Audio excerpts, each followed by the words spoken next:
Hai, kembali lagi bersama saya Zainuddin Abdullah. Di video kali ini kita akan memulai seri baru, yaitu belajar command line Unix. Kita akan belajar command Unix yang fundamental yang diperlukan untuk software development. Command line adalah tool untuk berinteraksi dengan komputer dengan hanya menggunakan teks atau text interface. Beda dengan metode lain seperti klik dan scrolling atau biasa disebut GUI atau GUI. Kita pelajari command line atau CLI ini karena sangat berguna untuk mengembangkan website dan aplikasi. Lalu, apa sih itu GUI itu? GUI atau GUI atau yang biasa disebut Graphic User Interface adalah jenis antarmuka pengguna yang menggunakan metode interaksi pada elektronik secara grafis antara pengguna dan komputer. Nah, dibanding GUI, kenapa kita menggunakan command line?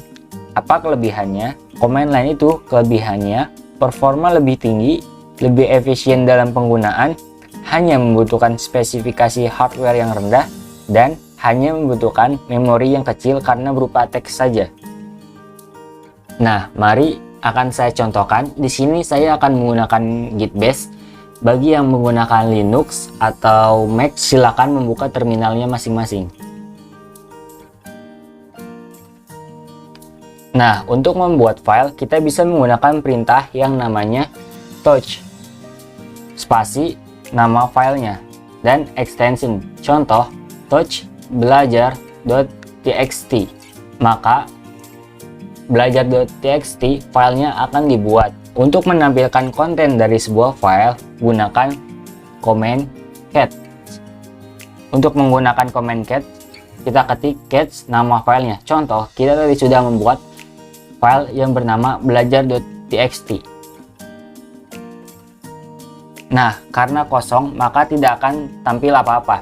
Sedangkan jika kita mencoba melihat isi file yang tidak ada, contoh belajar2.txt, maka akan tampil error, yaitu tidak terdapat file atau directory yang bernama belajar2.txt.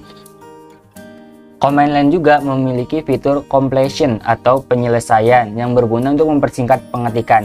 Jika kamu menekan tombol tab atau tabulasi saat mengetik nama file atau nama folder, kepanjangannya nama tersebut akan terisi otomatis. Contoh, kita menggunakan command catch belajar BE, langsung pencet tab atau tabulasi, maka akan otomatis terisi. Nah, kamu dapat menggunakan direktori baru menggunakan command line. Sebuah direktori dikenal juga dengan istilah folder.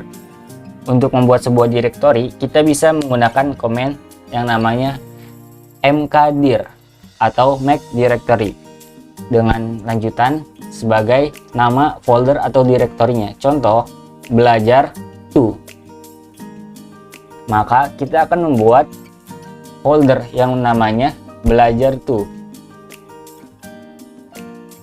Nah, cukup sekian video kali ini. Semoga teman-teman sedikit paham. Untuk next video, kita akan membahas struktur file. Saya Zainuddin Abdullah, mohon pamit. Sekian, terima kasih.